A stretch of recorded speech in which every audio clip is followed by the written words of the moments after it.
আসসালামু আলাইকুম বন্ধুরা, সবাই কেমন আছো? আশা করি সবাই ভালো আছো। তো এখন অনেক বেলা হয়ে গেছে, দুপুরে রান্না করা লাগবে। আর এদিকে দেখো, আমার বাচ্চা ঘুমিয়ে আছে সকালের দিকে। এখন প্রায় 9টা, সাড়ে 9টা মতন বাজে। তো আমি এখন রান্না করব। সবাই সাথেই থাকুন, আমার সাথে থাকুন, দেখুন আমি কি কি রান্না করি। আর এদিকে দেখো, আমি আজকে ডাল ভিজিয়ে রাখছিলাম। অনেক ভোরবেলা উঠছিলাম, ভোরবেলা উঠে ডাল, মসুরির ডাল ভিজিয়ে রেখে দিয়েছি। তাই বড়া বানায় নিতেছি। বড়াগুলো বানাচ্ছি, যে মনে করলাম যে তাড়াতাড়ি করে আগে বড়াটা বানিয়ে নিতেছি, কারণ আমি আজকে বড়া দিয়ে মাছ রান্না করব। তো এইগুলো এখন একটু ভেজে নিতেছি। আর অনেক সময় দেখেন যে ফুরুলি না কি যেন বলে, সেগুলো মাছ তরকারিতে দিয়ে রান্না করে খাই বড়া। আর আমি আজকে মসুরির ডাল দিয়ে বড়া করে তারপরে মাছ তরকারিতে, মাছ তরকারি যখন হয়ে যাবে, তখন আমি এর উপর দিয়ে দেবো। অনেক মজা লাগে খাইতে। তো আমি এই রান্নাটা শিখেছি আমার ছোটোবেলায়। তো আমার মা মারা গেছে, আমার মায়ের রান্না তো আমি ঠিক মতন খাইনি, কিন্তু আমার খালারা এবং আমার বোনেরা, বড় বোনেরা, ওরা রান্না করতো, তাই দেখতাম। তো ওইগুলো দেখে দেখে আমি শিখে গেছি। তো এখানে কয়টা বেগুনও নিয়ে নিলাম।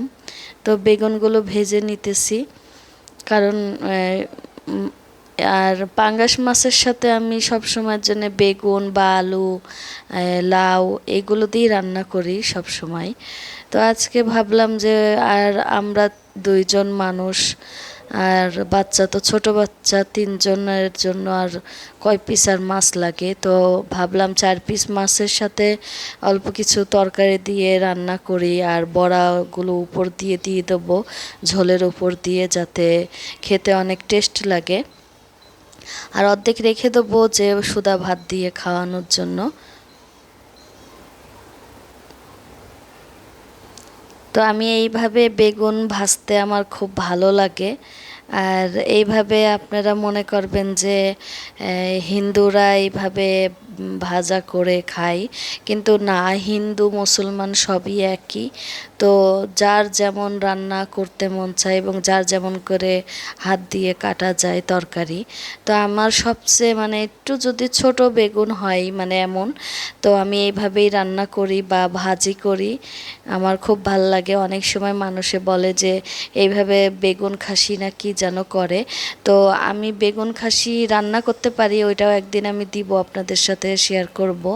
আমি এইভাবে রান্না করি সবটা সময়। আমার এমন করে বেগুন খাসির মতন লম্বা লম্বা করে বেগুন করে এইভাবে ভেজে তরকারিতে রান্না করা যায়, দেখতেও সুন্দর লাগে এবং খেতে তো আরও মজাই লাগে। আমার কাছে খুব ভালো লাগে। আর আপনাদের সাথে আমি ভিডিও সব সময় দিতে পারি না, শেয়ার করতে পারি না, কারণ আমার সব সময় আমার ছেলের পিছনে থাকা লাগে। আমার ছেলে জানেনই তো, কথা বলতে পারে না। তো সব সময় ওর সাথে সাথে থাকা লাগে এবং ওর টাইম মতন খাবার দেওয়া লাগে। ও কোন টাইমে খাবার খায় না খায় সেটা সব সময় আমার মেনটেন করা লাগে। আর এই কারণেই আমি বেশিরভাগ ভিডিও দিতে পারি না, সময় পাই না। আমি একসময় সব কথা বলবো যে আমি কি সারাদিন কি করি না করি সবই বলবো একসময় বসে। তো সেদিন তো আর কোনো কিছু ভিডিও দিতে পারবো না, কিন্তু আপনাদের সাথে কথা বলবো যে আমার বাচ্চা কথা বলে না কেন, এবং আমি সময় পাই না কেন ভিডিও দেওয়ার জন্য। তো আমি সময় পেলে আমি অবশ্যই আপনাদের একটা ভিডিও দিব। এখন আমার বেগুনটা ভাজা হয়ে গেলেই আমি তারপরে একটু মাছ ভেজে নেবো। মাছ হালকা করে ভেজে নেবো, কারণ মাছে একটু ভুনা করব।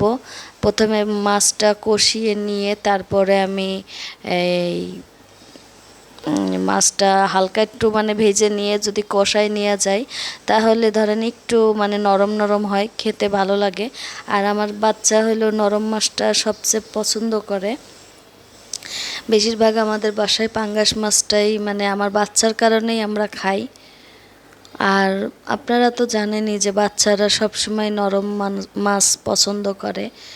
আর আমার বাচ্চা বাহিরের জিনিস বলতে কিছুই খায় না। বাহিরের জিনিসের উপরে ওর একটাই ঝোঁক যে কিছু একটা কেকের প্যাকেট কেক খাবে, আর আর কিছু না, যদি বিস্কুট পায় বিস্কুট খাবে। কিন্তু ঘরের খাবারটা মানে অনেক মানুষ আছে বাচ্চারা যে বাহিরে যদি, আর আমি তো ভিডিও দিতে পারি না, আর আমার ভিডিওর একটাই মূল উদ্দেশ্য যে ট্রাভেল, এবং আমার বাইরে যাওয়াটা খুবই মানে পারি না। এই বাচ্চাটা বাইরের খাবার খায় না। ধরেন আমরা যদি এখন বাইরে ঘুরতে যাই তাহলে অবশ্যই হোটেলে খাওয়া লাগবে, তো হোটেলের খাবার তো খেতে পারবে না। তো এই কারণে সবসময় চেষ্টা করি যে বাড়ির খাবারটা খাওয়ায়ে বাইরে বের করার জন্য। তো আমার এখানে এখন মাছটা হয়ে গেছে প্রায়, এখন আমি তরকারিটা দিয়ে দেবো। আর এই যে আলুটাও দিয়ে দিলাম, আলু আগের থেকেই ভেজে রেখে দিয়েছিলাম। আলু বেগুন মানে সব কিছু, এই যে দেখেন আমি বেগুনটা আস্তে আস্তে করে ভেজে রেখে দিয়েছিলাম। এখন এটা কষিয়ে আমি একটু পানি দিয়ে মাছটা দিয়ে দেবো। তো আপনাদের সাথে আমার অনেক কথা আছে, আমি কিছু বলতে পারি না, কিন্তু আমার এই রান্না করার জন্য আমি কথা বলতে পারি না। রান্নার মাঝখানে যতটুকু সম্ভব বলার চেষ্টা করি। আর আপনারা আমি আমরা ঘুরতে যাই না কেন, বাইরের ভিডিও দিই না কেন, বাইরের ভিডিও দিব সব সময় দিতে পারি না, কারণ ছোট বাচ্চা আমার বাইরে খাবার খায় না, এই কারণে ভয় লাগে বাইরের খাবার মানে হোটেলে যে খাবো আমার বাচ্চা কি খাবে না খাবে, এই কারণে ভয়ে যায় না। তো অবশ্যই বড় হয়ে যাচ্ছে, এখন দিব ভিডিও বাইরে যাওয়ার। আর এখানে দেখো আমি এই যে মাছটা কষিয়ে সুন্দর করে আলু দিয়ে ঝোল করে তারপরে মাছটার উপর দিয়ে আমি এই মুসুরির ডালের যে বড়াটা করে রেখে দিয়েছিলাম সেই উপর দিয়ে মানে ঝোলের উপর দিয়ে বড়াটা দিয়ে দিলাম। এখন আমি এটা একটু জাল করব, জাল করে তারপরে আমি মানে ঝোল মতন একটু উতরাইলে, যখন উতরিয়ে যাবে তখন এই বড়াটা একেবারে নরম নরম হয়ে যাবে। তো নরম নরম হয়ে গেলে আমার এটা মানে অনেক খেতে ভালো লাগবে, মানে নরম হয়ে যাবে। তো এখন আমি এটা একটু অপেক্ষা করব রান্না হওয়া পর্যন্ত। তো আমার রান্না হওয়ার পর্যন্ত আমি একটু অপেক্ষাই করব, কারণ এটা বলক আসা পর্যন্ত, বলক আসার পরে আপনাদের আমি দেখাচ্ছি। এই যে দেখো আমি এখন বলক আসার পরে কালারটা ঠিক এমন মানে অমন লাল লাল ছিল, কিন্তু কালার এখন একটু ফ্যাকসা হয়ে গেছে। এখন জালটা যখন নিভিয়ে দেবো দেখবা কালারটা আরও ভালো আসবে।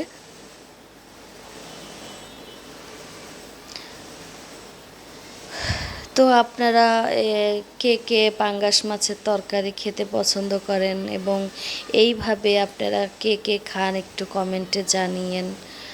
আর আমি এইভাবে রান্না করে আমার খুব ভালো লাগে, সব কিছু তরকারিগুলো ভেজে রান্না করতে আমার খুবই পছন্দ।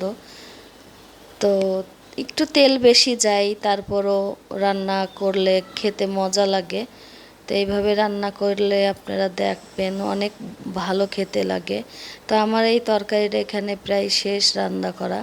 আর এই যে দেখো আমি যে বড়াটা দিছিলাম সেই বড়াটাই যে এখন এই যে বড়াটা অনেক নরম হয়নি, তারপরও যখন তরকারিটা আর একটু ওর ভিতরে ঝোলটা মানে মিশে যাবে তারপরে মানে নরম হয়ে যাবে, খেতে অনেক টেস্ট লাগে, মানে না রান্না করে খেলে বুঝবেন না। আর এখানে দেখো বন্ধুরা আমি তরকারি নিয়ে অলরেডি ভাত খাওয়া অবস্থায় আছি। আর এখানে আপনারা মনে করবেন আমি গরম ভাত খাচ্ছি, কিন্তু গরম ভাত আমি খাচ্ছি না, আমি খাচ্ছি পান্তা ভাত। তো ভাবলাম পান্তা ভাত কয়টা আছে, আর সকাল থেকে কিছু খাইনি, দুপুরবেলা পান্তা ভাত দিয়ে এই তরকারিটা খেয়ে খুবই মজা লাগতেছে। আর এইভাবে পান্তা দিয়ে খেতে মানে খুবই ভালো লাগলো। আপনারা গরম ভাত দিয়ে খাওয়ার চেষ্টা করবেন। আমি পান্তা ভাত দিয়ে খাইলাম, জানি না কেমন, কিন্তু আমার কাছে পান্তা ভাতটা দিয়ে তরকারিটা অনেক মজা লাগলো। অনেকে গরম ভাত দিয়ে খাইলে মজা লাগতো, কিন্তু আমি পান্তা ভাত দিয়ে খেয়ে ট্রাই করলাম। আর এদিকে দেখো আমার রাত হয়ে গেছে। আমি রাত্রে মানে ভাত খাই না, ডায়েট করতেছি। এখানে সবজি আছে, আলু, মানে বিভিন্ন ধরনের সবজি দিয়ে রান্না করছি। আর এখানে দুইটা রুটি নিয়ে নিয়েছি। আমি নিজের হাতে রুটি বানাই, অনেক সুন্দর হয় এবং সিদ্ধ করে বানাই। রাত্রে রুটি খাই আমি, এবং রাত্রে রুটি যদি না বানাতে পারি মুড়ি চা খেয়ে ঘুমাই থাকি। তো সবাই ভালো থাকবেন। আসসালামু আলাইকুম, আল্লাহ হাফেজ।